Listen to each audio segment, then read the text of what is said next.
त्यो संविधानको उल्लङ्घन त सरकारले गर्यो नि, अपराधी त सरकार भयो। अनि जनताले जनताको सम्प्रभु सत्ताको लागि सडकमा निस्किए भने अनि तपाईँ के गर्नुहुन्छ भने हामी निरन्तर आफ्नो कुरालाई बुलन्द गरिरहन्छौँ।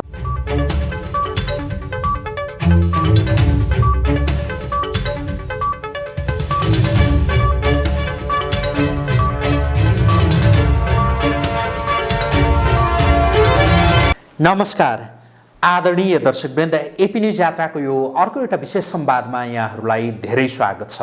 म रोहित भण्डारी।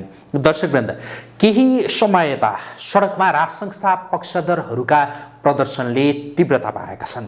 राज संस्था पक्षधरहरूको प्रदर्शन व्यापक हुँदै गइसकेपछि सरकारले विभिन्न ठाउँमा निषेधाज्ञा समेत तोकेको अवस्था छ र राज संस्था पक्षधरहरूले त्यो निषेधाज्ञा तोकिसकेपछि भनेका छन् कि जुनसुकै हालतमा पनि अब निषेधाज्ञा तोडिन्छ।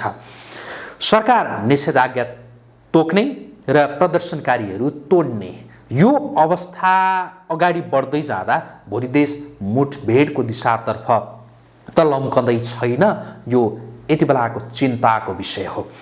अनि सँगसँगै सडकमा राज संस्था भनेर जुन खालका आवाजहरू उठिरहेको छ राज संस्थाका पक्षमा, वास्तवमा अहिलेको व्यवस्था के कारणले ठिक भएन र राज संस्था हुँदाखेरि चाहिँ के ठिक हुन्छ, यो एउटा चलाउनै पर्ने एउटा बहसको विषय पनि हो।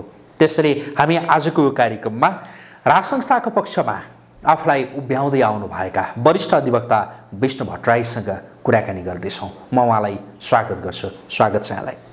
हजुर, धन्यवाद। आराम हुनुहुन्छ? ठिकै छु। सडकमा राज संस्थाका पक्षमा आवाजहरू उठिरहेछन्। यो सडकको प्रदर्शनका विषयमा एकछिनमा यहाँसँग म केही जिज्ञासा राख्छु। सुरुमा चाहिँ यो राज संस्थाको आवश्यकता किन भनेर त्यहाँबाट कुराकानी सुरु गरेँ, किन भनिदिनुहोस् त। राज संस्था किन भन्नको लागि 2-3-4वटा उत्तरहरू छन्। अहिले हामीले सङ्घीय लोकतान्त्रिक गणतन्त्रात्मक राज्य व्यवस्था भन्यौँ र एउटा राजा अथवा राज परिवार हटाएर हामीले प्रदेश स्तरीय, स्थानीय स्तरीय र केन्द्रीय स्तरीय गरेर हरेक ठाउँमा कानुन नलाग्ने निकायहरूको निर्माण गऱ्यौँ। अब अहिले भ्रष्टाचारको बारेमा कुरा गर्ने हो भने त एसियाको सबैभन्दा बढी भ्रष्ट मुलुकको कोटीमा हामी पुग्यौँ। अर्को कुरा, अहिले राष्ट्रिय एकता अखण्डता क्षत विक्षत भयो। नेपाली जनताबीच जातको आधारमा, भातको आधारमा, धर्मको आधारमा, सम्प्रदायको आधारमा, पैदाइसीको आधारमा नेपाली जनतालाई विभाजन गरियो। राष्ट्रिय यो संविधानको धारा 61 ले व्यवस्था गरे बमोजिम राष्ट्रपति यो संविधानको पालन र संरक्षक, यो संविधानको पालनाद्वारा एकताको प्रवर्धन गर्नेछ भनेर संविधानको धारा 61 मा लेखेको छ। यो राष्ट्रपति अहिले सत्ताधारी दलको एउटा पार्टीको कुनै गुट विशेषको गतिविधिमा संलग्न भएको कुरालाई हामीले हेर्यौँ। र अझै अर्को कुरा भन्ने हो भनेदेखि अहिले जुन प्रकार भूतपूर्व भएका मानिसहरूलाई, भूतपूर्व भएका राष्ट्रपति, उपराष्ट्रपति भएका अथवा भूतपूर्व हुँदै गएका मान्छेहरूलाई राज्य कोषबाट अनन्त सुविधाहरू तपाईँले दिने गर्नु भएको छ। यो सुविधा हरेक 5 वर्षमा एउटा परिवारलाई यो देशले पाल्दै जानुपर्ने हो भने राजा भनेको त आजीवन हुन्थ्यो।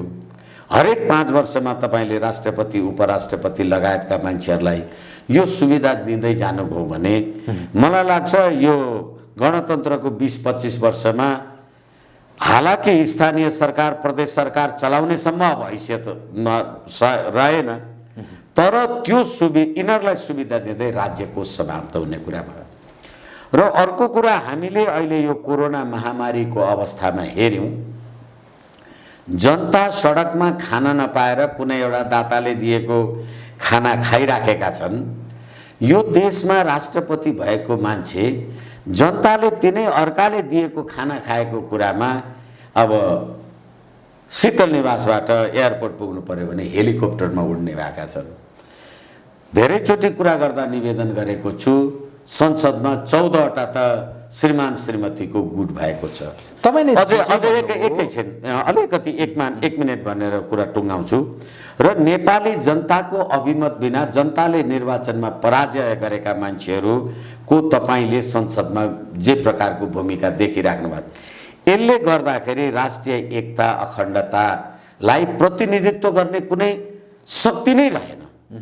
यसै कारणले राजा राष्ट्रिय एकताको प्रतीक हुन्छ भन्ने अर्थमा हामीले राज संस्थाको कुरा गरेका छौँ। तपाईहरुले जे भनिरहनु भएको छ र अहिले तपाईले जे भन्नुभयो नि, अब जस्तो यो खर्चको कुरा गर्नुभयो हैन, जुन खालका सुख सयलहरू जसरी व्यतीत गरिरहेछन् अहिलेका शासकहरूले हैन, सरकार सञ्चालन गर्नेहरूले जे भन्नुभयो, त्यो सबैको कटौती गर्नका लागि, त्यो न्यूनीकरण गर्नका लागि हैन, यो यसका लागि त तपाईहरु कुनै दलमा आबद्ध रहेर चुनाव जितेर त्यो संविधान नै संशोधन गरेर, चाहे त्यो प्रदेशमा त्यो संघीयता जो तपाईहरुलाई मन परिरहेको छैन, यो सबै संशोधन गर्न सकिन्छ नि, सकिँदैन र अहिलेको व्यवस्थाले कहाँ रोकेको छ र त्यो कुरा गर्नलाई भन्नुहोस्। त्यसैले तपाईले भनेकै प्रश्नमा उत्तर छ।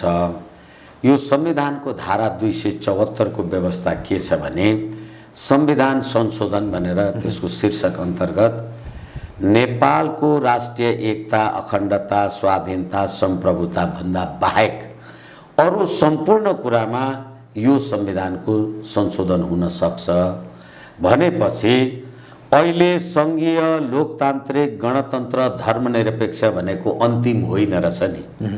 र नेपाली जनताको 2/3 बहुमत पाएपछि तपाईले भने अनुसार संविधान संशोधन गर्न सकिने रहेछ भने विक्रम सम्वत 1825 देखिको जुन हामीले पृथ्वीनारायण शाहको नेतृत्व धेरै कुराहरू गरिराखेका छौँ, त्यो एउटा राष्ट्रिय एकताको प्रतीक र हामीले एउटा राष्ट्रिय गान, हालाकि त्यसको बारेमा पनि धेरै आलोचना टिप्पणी छ मेरो, तैपनि सयौं थुङ्गा फुलका एउटै माला हामी नेपाली भनेपछि नेपाली जनतालाई एकताको सूत्रमा आबद्ध गर्ने, निर्वाचनबाट चुनाव जितेर आएको मान्छे हुने रहेन रहेछ भन्ने कुरा प्रमाणित भयो।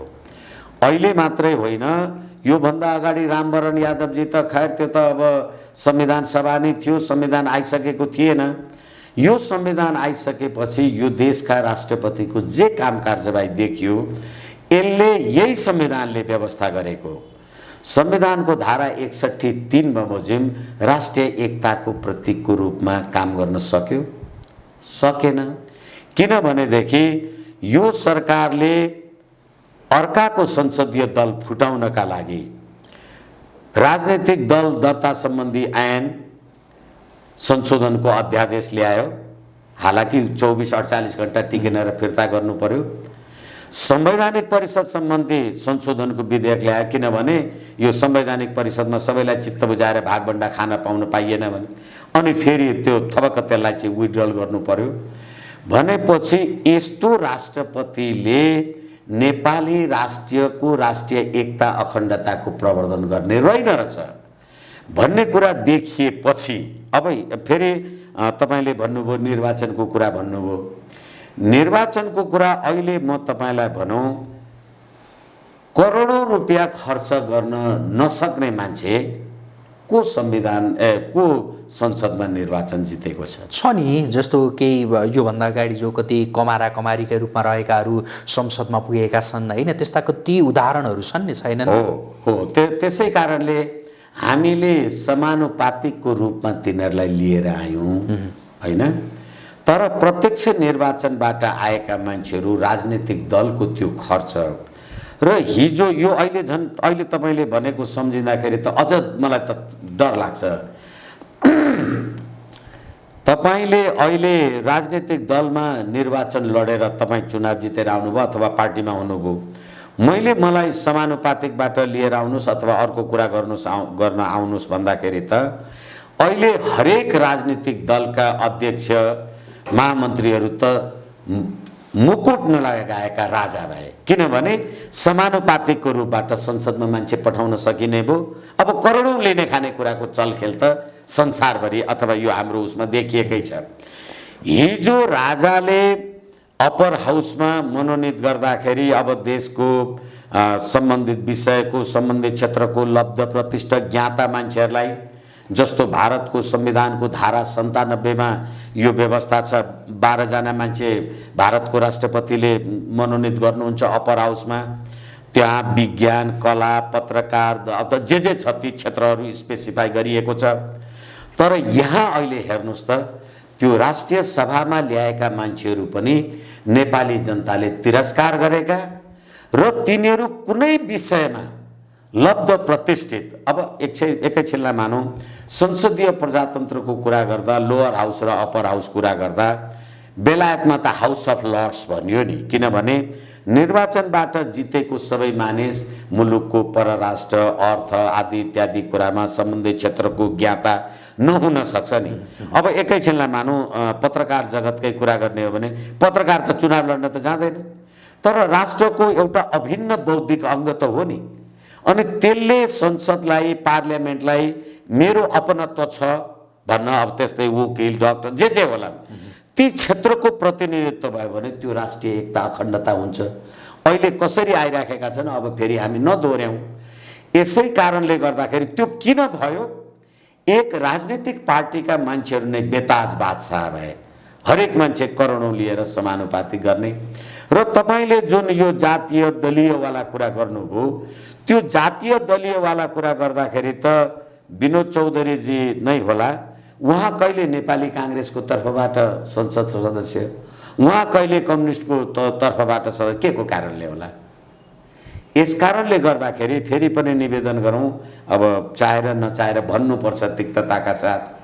वामदेव गौतमजी निर्वाचन हार्नुभयो, उहाँको श्रीमती जनजाति आदि इत्यादिको कुराले गर्दा संसदमा हुनुहुन्छ।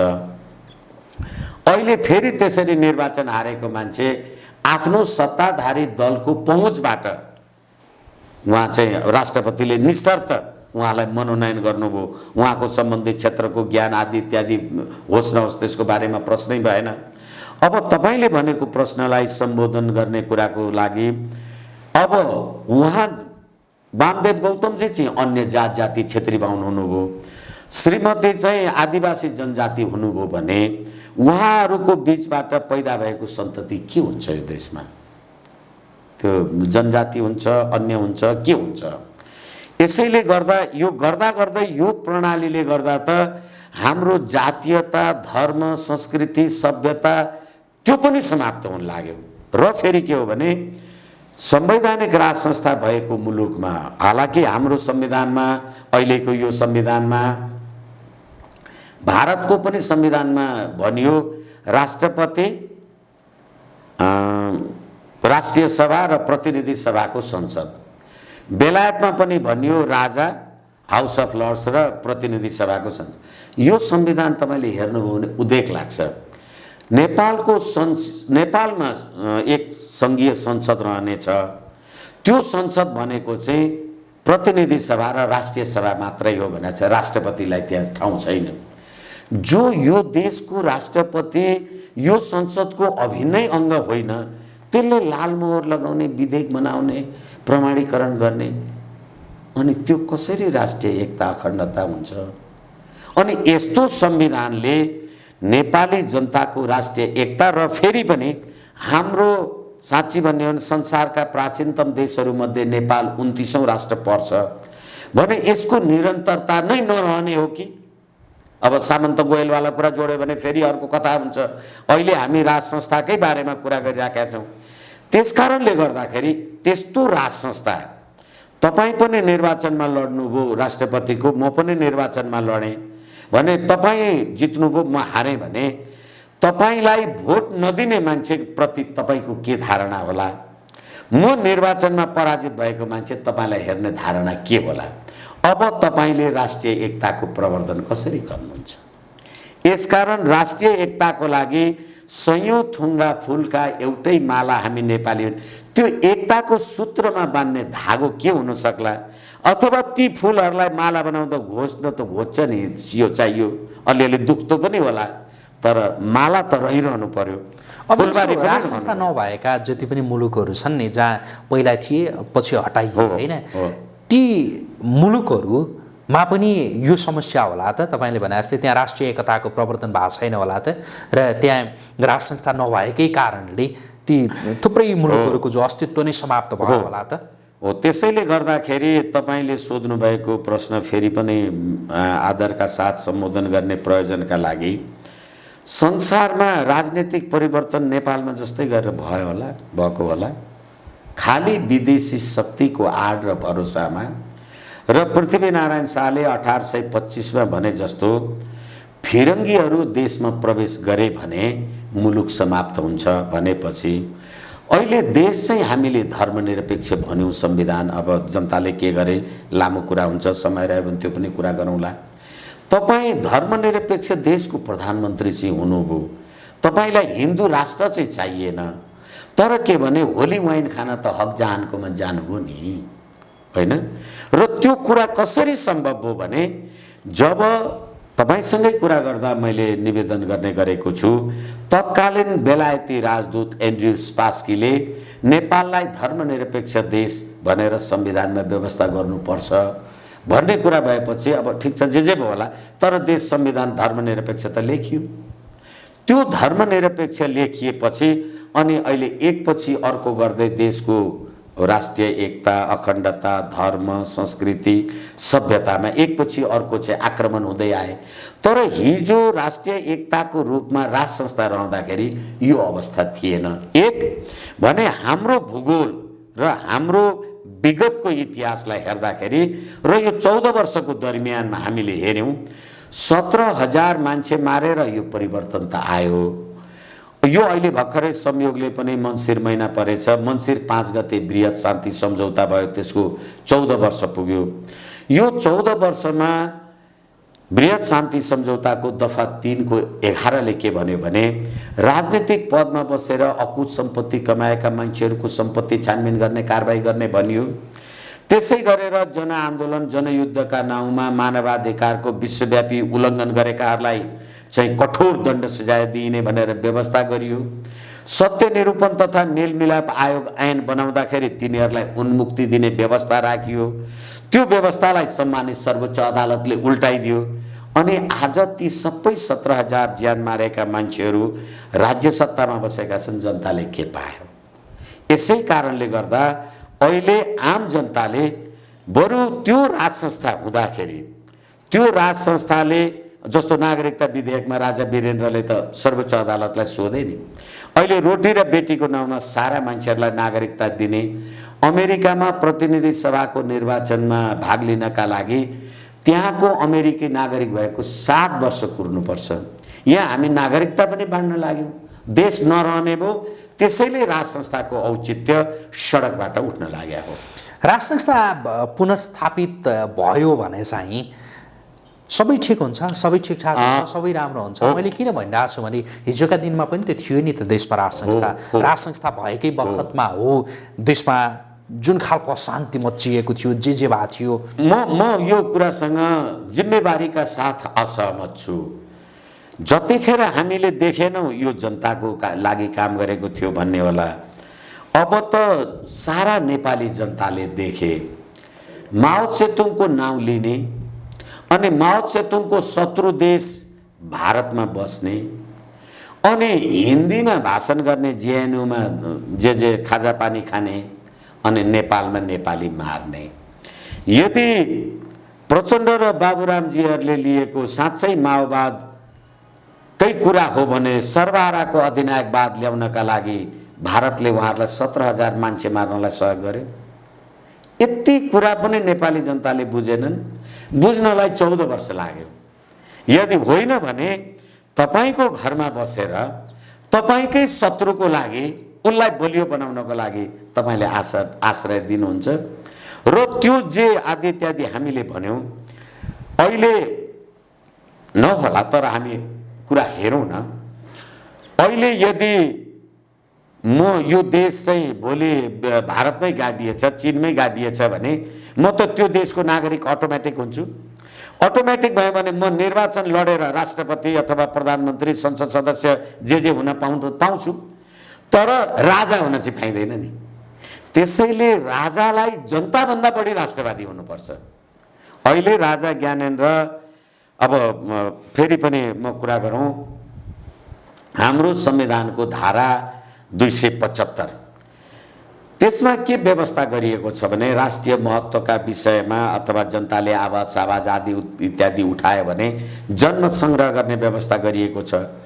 तपाईँ हामीलाई पटक पटक थाहा छ 72 सालमा यो संविधान आउनुभन्दा 72 साल असोज 3 र 4 गते, साउन 3 र 4 गते नेपाली जनताको अभिमत बुझ्ने भनेर देशभरि जे मान्छेहरू गए र नेपाली जनताले धर्म सापेक्ष संवैधानिक राज संस्थाको पक्षमा दिएका पुलिङ्गाहरू त अहिलेसम्म खुलेका छैनन् नि। अनि जनताले गणतन्त्र ल्याए भन्नको लागि के तर्क छ, के आधार छ र यो गणतन्त्रवादी साथीहरूले यो कुरा नेपाली जनतालाई किन भन्दैनन्? सडकमा आन्दोलन चर्किँदै जाँदा मानिलिउँ भोलिका दिनमा सरकारले जनमत सङ्ग्रहको घोषणा गर्यो भनेदेखि राज संस्था या गणतन्त्र, त्यसमा तपाईँहरू भाग लिन तयार कि हुनुहुन्छ कि हुनुहुन्न? पहिलो यसमा 2-3वटा कुरा हामीले विचार गर्नुपर्ने छ। हामीले 12 बुँदे समझदारी गर्दाखेरि दिल्लीबाट जे कुरा भयो अथवा त्यो धेरैचोटि त्यसलाई नदोर्याउँ। अहिले 17,000 मान्छे पनि प्रचण्डजी, बाबुराम, रामबहादुर थापा बादलले कसको शक्तिमा गरेका रहेछन् त्यो पनि कुरा हामीले देख्यौँ। र अर्को कुरा तपाईँसँगै कुरा गर्दा मैले निवेदन गरेको छु, 1975 को सिक्किमको घटनालाई लिएर र अहिलेको हाम्रो पार्लियामेन्टले रोटी र बेटीको नाउँमा जुन नागरिकता बाँड्ने काम गरिराखेको छ, राजेन्द्र महतो मार्काका मान्छे र तपाईँसँग नै धेरै आम सञ्चारमा कुरा गर्न आउने त्यस विषयमा खोज अनुसन्धान गरेका मानिसहरूले भन्नुभएको छ कतिवटा मान्छेहरूको भारतीय नागरिकता भएका मान्छेहरू पार्लियामेन्टमा छन् भनेर तपाईँसँगै कुरा गर्नुभएको छ। त्यसकारणले त्यस्तो अवस्थामा जनमत सङ्ग्रहको कुरा गर्दा जुन कार्य गरेर मुलुकको सम्प्रभुतामा प्रश्न उठ्छ त्यो जनमत सङ्ग्रहको विषय हुँदैन। यसै कारणले गर्दाखेरि नेपालको राष्ट्र, राष्ट्रियता, राष्ट्रिय एकता, अखण्डता, स्वाधीनता, सम्प्रभुताको बारेमा यो नागरिकताको बारेमा यकिन भएपछि त्यो कुरा गर्न सकिन्छ। तर अहिले पटक पटक नेकपा माओवादीले त्यतिखेर पनि त भनेकै हो नि, जब नेपाल नागरिकता ऐन 2063 आएन, यसमा सिरियसली म निवेदन गर्ने अनुमति चाहन्छु। हाम्रो तत्कालीन अन्तरिम संविधान 2063 ले नयाँ नागरिकता ऐन पनि ल्याएको थिएन, भइराखेको नागरिकता ऐनलाई खारेज पनि गरेको थिएन। तर के हो भनेदेखि तपाईँले नयाँ नागरिकता ऐन ल्याउनुभयो, गाउँ गाउँमा टोली पठाएर कसले नागरिकता पाए, को गए, कहाँ गए। कति अस्ति भर्खरै म जनकपुर पुगेर आएँ, त्यहाँ अथवा वीरगन्जमा नागरिकता लिनका लागि पारीबाट लाइन लागेर मान्छेहरू मोटरसाइकलमा आउँथे र तिनीहरूले भोट दिएका हुन्। यो कुरा देखिएकै कुरा हो।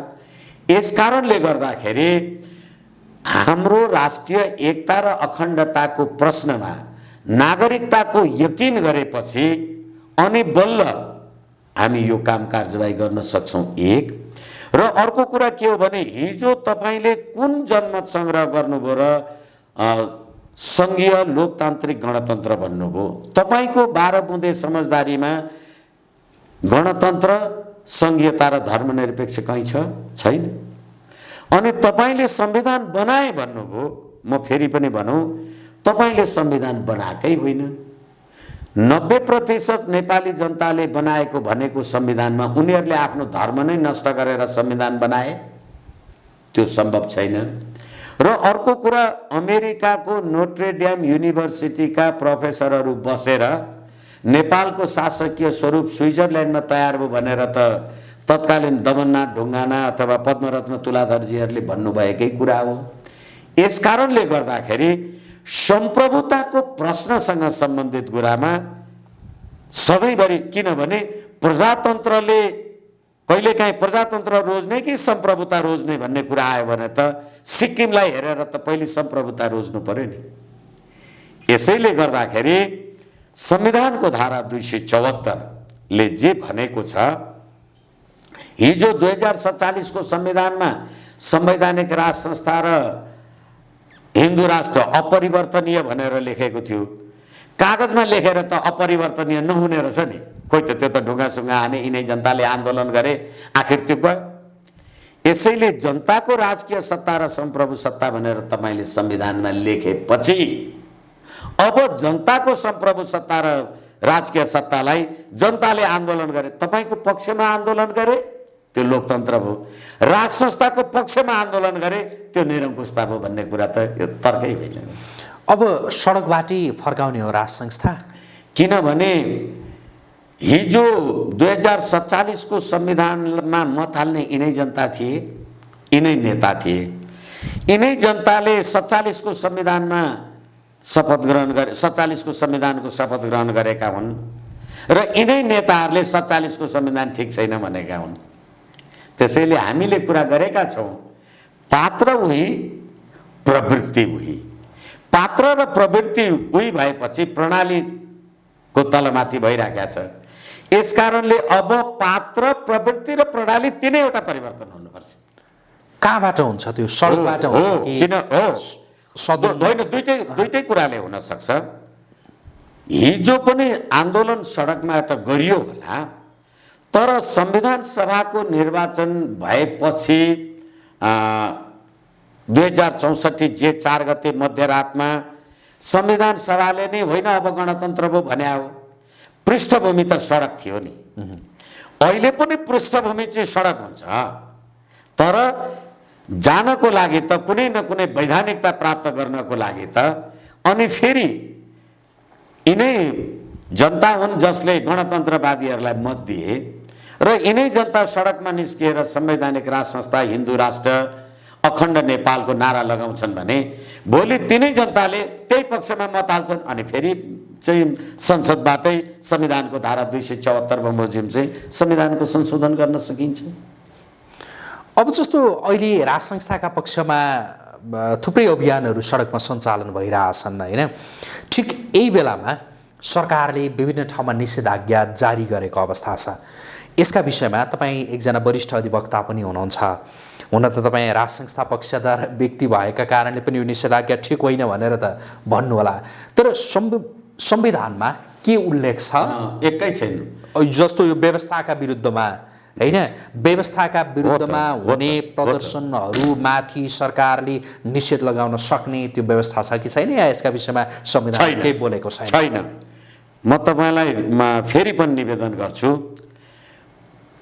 तपाईँले यो संविधानमा नेपाली जनताको संप्रभु सत्ता भन्नुभयो। नेपाली जनताको संप्रभु सत्ता भनेको तपाईँ निर्धारण गर्ने को? हिजो तपाईँले भन्नुभयो बमोजिम नेपाली जनताले सडकमा आन्दोलन गरे, ढुङ्गा हाने, पथराव जे भयो, त्यो चाहिँ नेपाली जनताको संप्रभु सत्ता भयो। आज तपाईँले भनेको कुरा मान्दिनँ म भनेर फेरि जनताले सडक हाने भने, त्यो पथराव गरे भने त्यो चाहिँ संप्रभु सत्ता भएन। र यो संविधानको कुरा तपाईँले भन्नुभयो, म संविधानको धारा नै तपाईँलाई पढेर निवेदन गर्छु, योभन्दा ठुलो निरङ्कुश सरकारहरूको हुनै सक्दैन। यिनीहरूले बनाएको संविधानको कुरा गर्दैछु, म यसमा असहमत छु, मेरो ठाउँमा छ, तर म संविधानको धारा 270 को उपधारा 2 कुनै एउटै राजनीतिक दल वा एकै किसिमको राजनीतिक विचारधारा, दर्शन वा कार्यक्रम भएका व्यक्तिहरूले मात्र निर्वाचन, देशको राजनीतिक प्रणाली वा राज्य व्यवस्था सञ्चालनमा भाग लिन पाउने, सम्मिलित हुन पाउने गरी बनाइएको कानुन वा व्यवस्था वा निर्णय यो संविधानको प्रतिकूल मानिनेछ र स्वतः मान्य हुनेछ। संवैधानिक राज संस्था चाहन्छु भनेर सडकमा निस्किँदा त निस्किन पाउँदैनस् भन्नु स्वतः मान्य हुन्छ। यो तपाईँले बनाएको संविधान तपाईँ त पढ्नुहोस्। अहिले त्यति लाटो छैन नि जनता। अनि तपाईँले संविधानको धारा 17(2) मा विचार र अभिव्यक्तिको स्वतन्त्रता म निवेदन गरौँ, तपाईँले मलाई अपराधी अथवा यही सब कुराले गर्दाखेरि थुन्नु होला, जेलमा त थुन्नु होला, मेरो विचार थुनिन्छ, मैले जे धारणा राख्छु त्यो थुनिन्छ। र अर्को कुरा चाहिँ संविधानको धारा 17 को उपधारा 2 को ख ले के भन्छ भने बिना हात हतियार शान्तिपूर्वक भेला हुने स्वतन्त्रता छ र विचार र अभिव्यक्तिको स्वतन्त्रता छ। अहिले तपाईँ राजावादीहरूलाई नियन्त्रण गर्नलाई यो ल्याउनुहुन्छ भने यो संविधान तपाईँले बनाएको हो, तपाईँले पढ्नु भएको छैन यो भने। गणतन्त्रवादी साथीहरूले पनि त पढ्नु भयो होला। भर्खरै प्रधानमन्त्रीजी, हालाकि अब उहाँको शरीर स्वास्थ्य व्यक्तिगत उसको बारेमा मैले वितृष्णा अथवा तिक्तता व्यक्त गरेको होइन, तर पुरुष भएर महिलाको किडनी ट्रान्सप्लान्ट त गर्नुभएको छ। अस्ति उहाँ आफ्नो गाउँ 5 थर ताप्लेजुङको नि कहाँ हेलिकप्टरमा चढेर जाँदा सारा मान्छेहरूलाई मास्क नलगाई जम्मा गर्नुभयो, आफू मास्क नलगाई बस्नुभयो, ककललाई के वितरण गर्नुभयो, खुवाउनुभयो, पियाउनुभयो। त्यहाँ कोरोना थियो कि थिएन भने? त्यहाँ कोरोना गएको छैन त्यहाँ भने? तपाईँले एउटा आफ्नो पार्टीमा झगडा भयो भन्दैमा अर्को पार्टी फुटाउनका लागि संसद सदस्य अपहरण गर्ने कामसम्म गरेर कहाँबाट को मान्छे ल्याउनु भयो, अनि त्यसको विरुद्धमा सडकमा जुलुस लाग्दा कोरोना थियो कि थिएन? संसारको कुरा गर्ने हो भने अहिले अमेरिकामा निर्वाचन हुँदाखेरि डोनाल्ड ट्रम्प चुनाव हार्नुभयो, क्यालिफोर्नियामा जनताको जुलुस निस्किँदा कोरोना छ कि छैन? तपाईँ यसरी जनताको राजकीय सत्ता पनि भन्ने, जनता संप्रभु, जनता मालिक हुन्, त्यो राजा मुला मालिक हो भन्दाखेरि जनताको संप्रभु सत्ताले राज संस्था चाह्यो भने तपाईँ राज संस्था चाहिँदैन भने को? यसैले जनता सडकमा आएका छन्। यो विशुद्ध संविधान अन्तर्गत छ। संविधान तपाईँले भने जस्तो संविधान अन्तर्गत हो, तर सरकारले रोक्ने भयो। अब के गर्नुहुन्छ तपाईँहरू? हो, यसैले यो संविधान सरकारले पढेको छ र फेरि 2/3 को सरकार भन्छौँ हामी। ए बाबा, निहत्था जनता सडकमा राष्ट्रिय झण्डा लिएर आए। हिजो राष्ट्रिय झण्डा डढाउनेलाई तपाईँले के गर्नुभयो त्यसको बारेमा फेरि कुरा हुन सक्छ। अहिले तपाईँ गाडीमा जुन झण्डा हालेर हिँड्नुहुन्छ, मसँग गाडी मोटर पो छैन त म झण्डा बोकेर हिँड्न पाउँदिनँ भने के कुरा गरेको यो? यस्तो सरकार हुन्छ भने?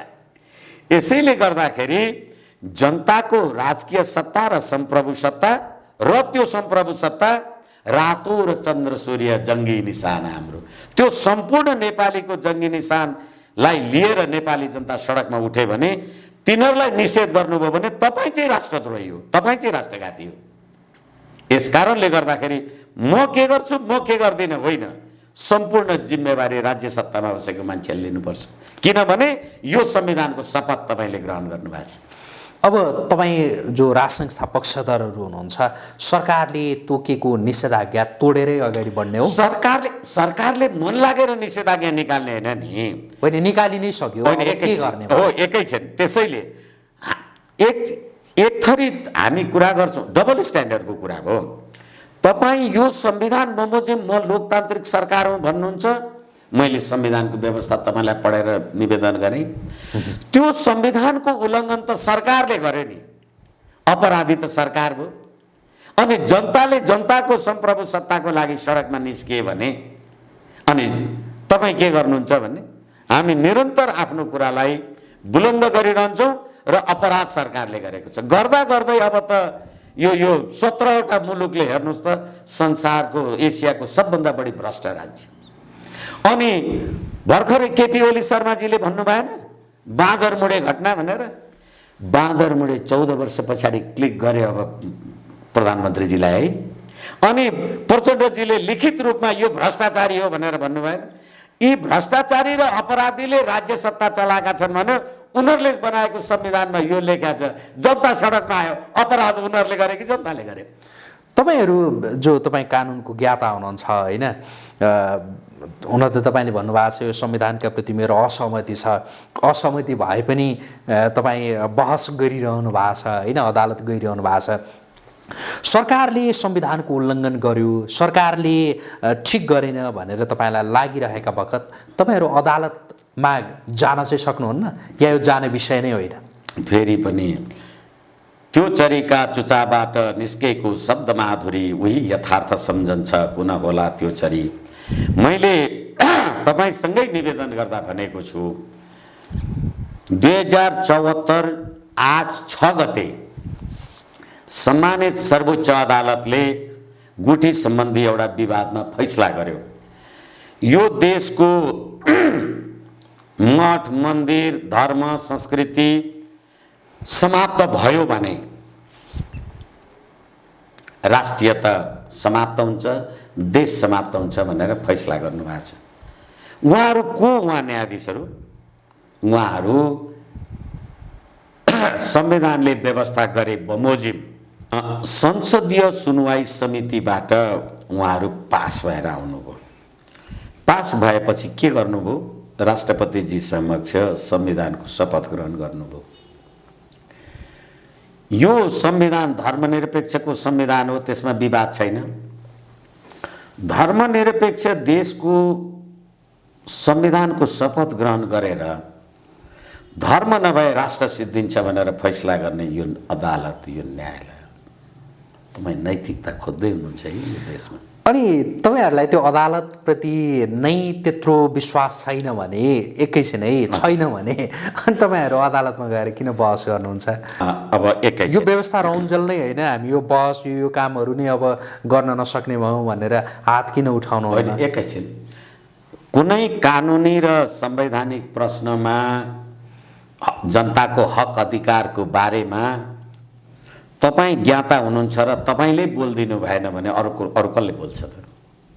अहिले मैले तपाईँलाई जे भने यो कुरा आम एपी न्युज यात्रा मार्फत आम नेपाली जनताले थाहा पायो भने कस्तो प्रणाली ल्याउनु भएको रहेछ राज्य व्यवस्था थाहा हुन्छ नि।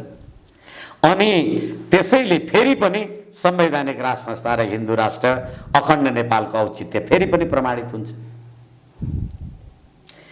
यही देशको प्रधान न्यायाधीश जुन गाडीमा झन्डा हल्लाएर हिँड्नुहुन्छ, एउटा मानिस मैले तपाईँलाई मारेँ भने मलाई 20 वर्ष कैद गर्नुहुन्छ, 5000 मानिसको हत्यारा म हुँ भन्नेहरूलाई प्रणाम गर्नुहुन्छ नि।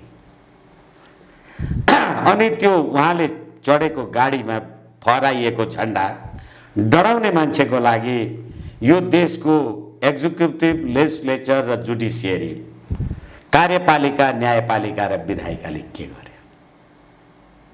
अनि यो राज्य व्यवस्था कसलाई चाहियो? अब हामी कुराकानीको अन्त्यमा छौँ। तपाईँहरू राष्ट्र संस्था पक्षधरहरू फरक फरक अभियानका नामबाट सडकमा हुनुहुन्छ। तपाईँहरू एकै ठाउँमा उभिन नसक्नुको त्यो कारण चाहिँ के हो? के कुराले रोकिरहेछ कि? अनि तपाईँले यो प्रश्न गर्दाखेरि मलाई कति खुसी लाग्यो भने यिनीहरू सबै एक ठाउँ भइदिए त हुन्थ्यो होला है। त्यो भन्दा पनि यति बेला जनताको तहबाट पनि त्यो आइरहेको। त्यसैले तपाईँको प्रश्नद्वारा म धेरै खुसी भएँ भनेको यसै कारण हो। र कुनै एउटा रेस भयो भनेदेखि हामी 5 जना 10 जना 20 जना कुद्यौँ भने फर्स्ट त एउटै मात्रै हुन्छ नि, 5 वटा त हुँदैन। यसै कारणले देशभरि अहिले जे जति देशभरि मात्रै होइन रोहितजी, संसारभरिका नेपालीहरू जो यो हाम्रो अभियानमा उहाँहरूको नैतिक भए पनि समर्थन छ, हामीले नागरिकको लागि मात्रै गरिराखेका छैनौँ, नेपालीको लागि, नेपालको लागि गरिराखेका छौँ। जो नेपाली भएर पनि विदेशका नागरिक छन्, नेपाल छ र न उनीहरू नेपाली भएका छन्। यसकारणले गर्दाखेरि हामी सबैजना ठिक छ अहिले आफ्नो आफ्नो ठाउँमा भए पनि भोलि कुनै त्यस्तो प्रकारको गतिविधि हुँदा एक ठाउँ नहुनु पर्ने पनि कारण छैन। र अर्को कुरा राष्ट्रिय एकता अखण्डता, अघि हामीले राष्ट्रिय एकताको प्रतीकको कुरा गऱ्यौँ, फुलबारीको कुरा गऱ्यौँ।